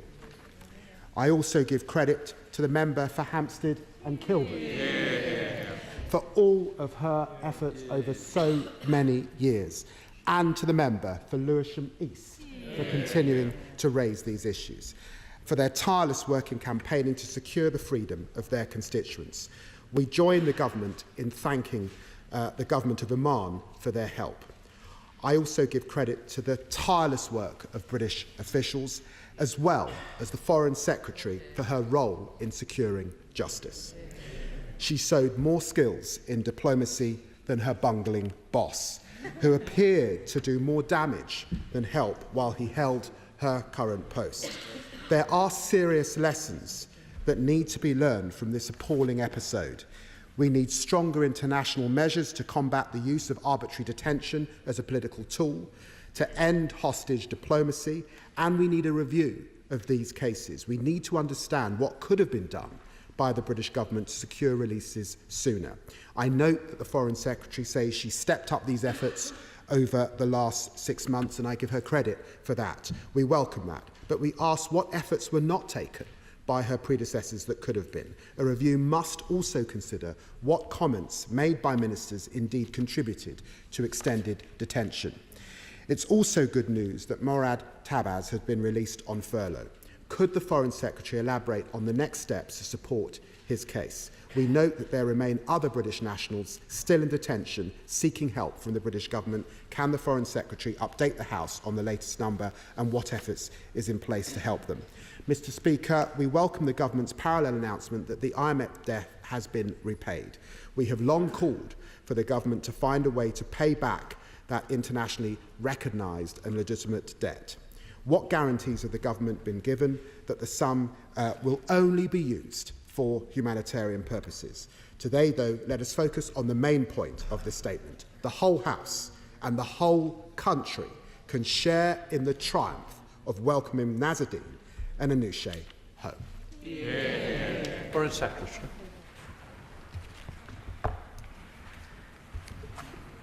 There have been years of efforts and some fantastic people in the Foreign Office, including the leaders of the Foreign Office and the Foreign Office team, who have worked tirelessly. What has changed in the last 6 months is we do have a new government in Iran. And I was able, when I went to New York in September and met Minister Abdollahian, to reset the relationship and be clear that we were serious about resolving the outstanding issues that Iran had, and they were clear they were serious about resolving the outstanding issues we had. And I do want to pay tribute to the fantastic Foreign Office officials who have been absolutely tenacious in travelling to Tehran and getting this done in what is a very difficult circumstance, because as the Right Honourable Gentleman is aware, paying money to Iran with the intensive sanctions regime in place is not easy, even though this is very clearly a legitimate debt. And I can completely assure him that we do have humanitarian guarantees. What I can't do is go into the details, because that is confidential between the parties. But I have had this thoroughly checked out across government to ensure that we have those guarantees that it will be used for humanitarian purposes. On the subject of Morad Tabaz, who I spoke to at the end of last year when he was in prison, we have secured release for him on furlough, so he is now at home, and that was a very important point we were pressing with the Iranian government. I know from speaking to him that the conditions in prison were absolutely abhorrent and appalling, so he is now in better conditions. But of course, we will continue to work to get him home, as well as other detainees who do not want their names released in public. The other point I'd make about Mr. Tabaz is, of course, he is a tri-national with the US, so we do need to work with our US partners on this issue, and we are talking to him. But in the spirit of what he said about welcoming the families home, that should really be our focus today. They have been through an appalling ordeal. I can't imagine what it is like to be without my family, my mother, for so long. And we must give the families the privacy they deserve, and we must thank them for their tenacity through this appalling ordeal that should never happen to anyone. There you go. That is Liz Truss there, the Foreign Secretary, speaking in the Commons this afternoon, confirming that Nazanin Zaghari-Ratcliffe is on a way home. We believe her plane has actually left Iranian airspace, going via Oman, due to land at RAF Bryce Norton at around, we think, 10:30 tonight. But the Foreign Secretary confirming that the UK has made a payment, £393.8 million to Iran, a long-standing debt for decades, but that it was in compliance with UK and international sanctions. Claire Purcell is still in the studio with us. Claire, just in regards to this sum of money, it is quite a large sum of money, but David Lammy was pointing out there that it is viewed internationally as a legitimate debt that the UK owed. Many will be asking the question, why is it taken then so long? Well, I think that is a really good question, because it could have been paid some time ago, and especially when the situation first came up with Nazanin being imprisoned. So I'm not sure why we took objection for so long as to paying it back. We did legitimately owe it, and the amount has only gone up. But what I am concerned about is how we can assure this is going to be used for humanitarian purposes. Now, Liz Truss said she wasn't going to release the details of the deal. It was confidential, but that's fine. But I would like to know what reassurances are in place to make sure that the money goes to the right causes.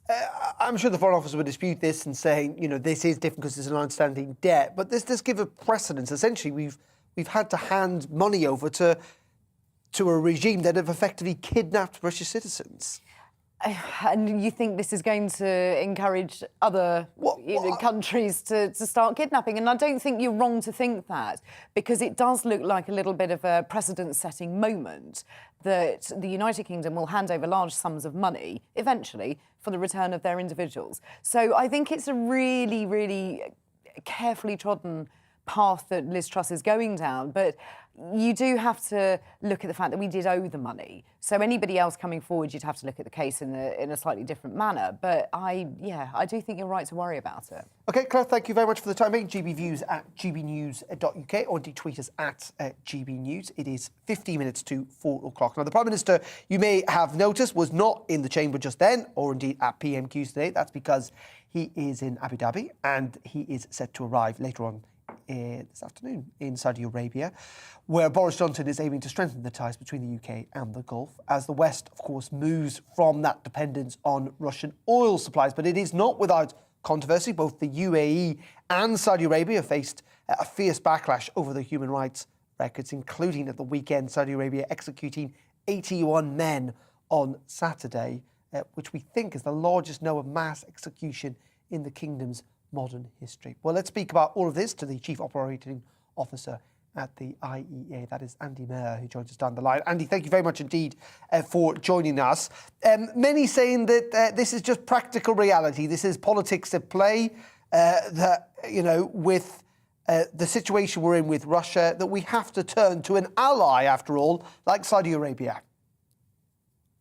And those people are right. I mean, let's not soft soap this. This is a difficult decision. There are many parallels between the way Saudi Arabia behaves in the region and the way Russia has behaved in recent times, although not at the same level of extremism and not in a way that conflicts with our interests in quite the way that the Russians have. This is realpolitik. It's Game of Thrones, not the West Wing. The Prime Minister is taking a rational decision that he needs oil in the short term. There are very few places that you can get that have spotless human rights records. And the Saudi Arabian regime is, at least, as you say, our ally. And we are right to seek to ask them to increase their output, which is what they do through the mechanism of the OPEC meetings. So this is a choice that has been made or will be made, and it's one that we have to take. But it's not one necessarily that we would have had to take if we'd actually taken our own domestic energy policy more seriously over the previous 10 years. Imagine, for example, where we would be today if we had had domestic fracking. Yeah, well, we'll get on to that in a second, Andy. I just want to touch upon what you just said about Saudi Arabia there, an ally, but clearly an ally that doesn't really listen to us here in the UK, do they? I mean, is it a good ally that mass executes 81 men on the weekend before our Prime Minister goes there, undoubtedly to bring up the issue of human rights? I mean, if anything, it feels like a slap in the face. Well, no, but the ethical benchmark for this was set by Churchill during World War II, where after Nazi Germany invaded the Soviet Union, we had the Anglo-Soviet Pact in 1941. And that was with Stalin, who had murdered millions of Ukrainians in the previous decade through starvation. Stalin, who was murdering millions of his own people, was an avowed communist and against absolutely everything that our country stood for. And if that's the bar for real decisions that have to be taken at a time of conflict, then the Saudi Arabian decision is off the scale magnitude of difference. This is clearly someone we have to do business with. Well, maybe indeed. I'm not entirely sure our moral bar is still rooted in 1941. But anyway, we'll move on from that. Let's move to talk about what you did touch upon in regards to energy supplies here in the UK. Where do you think the government is at in all of this? Do you think the most likely thing is that we will start with our North Sea gas reserves? Is fracking still on the table? It seems that the government are suggesting it is, but in reality, we're not likely to get there, are we? Well, to be fair to the government, they are engaging in a screeching U-turn on a policy narrative that they have set in stone over the last few years, and that's the net zero agenda. So in order to get from where they were at COP26 only a few months ago to restarting fracking is a very difficult journey for them, and a lot of MPs are very worried about what they'll need to say to their constituents if that decision is taken. So the easy decision has been taken first. North Sea is back on. Investment will be increasing. The government will be encouraging investment. And even despite the rather shameful opposition from the Labour Party, that is something we should expect to see come on stream over the course of the next 18 months, 2 years, 3 years, and hopefully then we'll address some of these problems. But that won't be enough. The government does have to take fracking more seriously. It does have to overcome the rather weak opposition, which is based around making dishonest statements about the safety of fracking, which are clearly not true based on the safety record in the United States. So the government isn't there yet. It's got to move people, it's got to explain things to them, and it's got to resolve an internal cabinet dispute on it, which has come into the public light, for example, with Michael Gove's comments yesterday.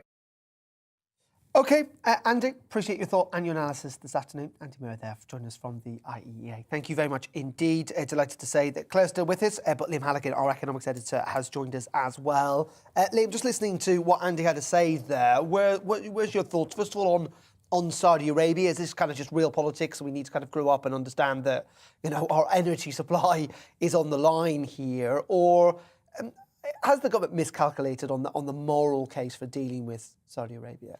I think what we're seeing, Darren, is a sort of return to the politics of the great game, if you like. Yeah, energy security is usually the sort of thing that academics discuss, nerds in sort of dark rooms, they need to get out a bit more. The same with food security, yet suddenly now these issues are right at the top of the political agenda with a really harsh cost of living squeeze hitting not just our poorest and most vulnerable households, but many people higher up the income scale as well.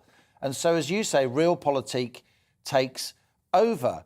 Of course, we would prefer that a lot of the oil and gas was in parts of the world that were a bit more cuddly, a bit more friendly, if you like.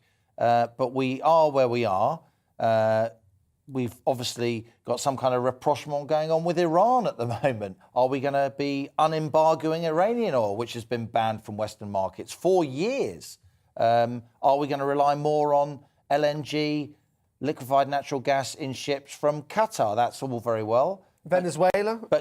Or Venezuela, where they were expelling American diplomats not very long ago under the new Nicolas Maduro government. But just to return to Qatar, the thing about Qatar, as you know, Darren, suddenly geography comes to the fore. Everybody's getting their map atlases out and understanding the world. Qatar is to the west of the Straits of Hormuz, which is the kind of the mouth of the Gulf, the Persian Gulf. That is the global pinch point of energy, as any energy specialist could tell you. Well, suddenly, a lot of Labour and Tory backbenchers understand what the Gulf of Hormuz is, and certainly the Iranians do. So a huge number of very strategic imperatives going on here just to make sure that the lights stay on and we don't have millions of Brits, frankly, choosing between heating and eating. So let's move on to the spring statement, which we've got next week, haven't we, Claire? A big moment for the Chancellor. It is going to be a significant moment because he's going to have to do something and do something pretty quickly about energy, but the wider cost of living crisis. Well, that's right. And I think what we're seeing, as you were saying, with the oil prices at the moment, is it affects absolutely everybody. You go to petrol pumps to fill up with petrol or diesel, and suddenly you're looking at paying nearly £2. And that, is hitting everybody really hard. But there is only so much that the Chancellor can do. I think he's under pressure from everybody to increase MOD spending, to take off the VAT on fuel, to have a look at other food costs. There has to be give and take somewhere. So we are going to have to see some rises, which is really uncomfortable for a Conservative government. But we do need to do something for the everyday individual on the street who is being affected quite heavily. What do you think that could be, Liam? Well, the Chancellor himself, he styles himself as a small state Conservative. That's very much been his sort of kind of intellectual hinterland. He's much more of a Gordon Brown. Yeah, but he's obviously the money and then tries to redistribute it through the bureaucracy. And he and his advisors would say up to this point that's because of the COVID pandemic. And so, even the most fiscally prudent Conservative Chancellor is going to end up spending hundreds of billions of pounds if you choose to lock down the economy and you have to pay furlough and lots of benefits. And frankly, paying people to be idle. And that's what happened. Now he's keen to reassert his ideological credentials as a more prudent Chancellor, a more small state Conservative, as I said. But it's really, really difficult at a time when it's not just fuel prices. I mean, oil prices have come off in the last couple of days. We're back down below $100 a barrel. But I don't see petrol and diesel prices falling anymore. That's why I think, and I'm hearing this from lots of not just Labour MPs, I'm sure you are too, Darren, but also Conservative MPs, even ministers, saying to me, how do you think a windfall tax would go down if we actually did it? This is Labour policy, because clearly a lot of the big oil companies, a lot of the big petrol companies, prices go up on the forecourt when oil prices go up, but it never works in reverse. And the problem, of course, with the tax rise is it doesn't fit into the parliamentary time schedule because, of course, the Chancellor potentially probably wants to put up taxes now in the next couple of weeks, but then wants to cut them before the next election. Guys, we've run out of time. Thank you so much indeed, Liam Hannigan and Claire Purcell, joining us in the studio. Thank you very much for joining us. Lots of you have been getting in touch via email. Neil says, why can't the UK drill for more oil in the UK to secure our energy needs? Yes, we need to use less oil, but we don't need to transfer it from one person to one country to another. And Parker says, we cannot tell other countries how to police their people. After all, America executes murders in some states. And who are we to say it is not the choice? Always get in touch, gbviews@gbnews.uk. OK, that is it from me for today. Tom Harwood is in the seat tomorrow afternoon at 2. Join him then. Up next, though, Colin with Razor, 4 to 6 after the weather. Hello again, I'm Aidan McGivern. Widespread outbreaks of rain are affecting much of the UK this afternoon, but they will clear from the west and then a touch of frost under clear skies overnight as this ridge of high pressure builds in. But a couple of weather fronts are straddling the UK at the moment. The two across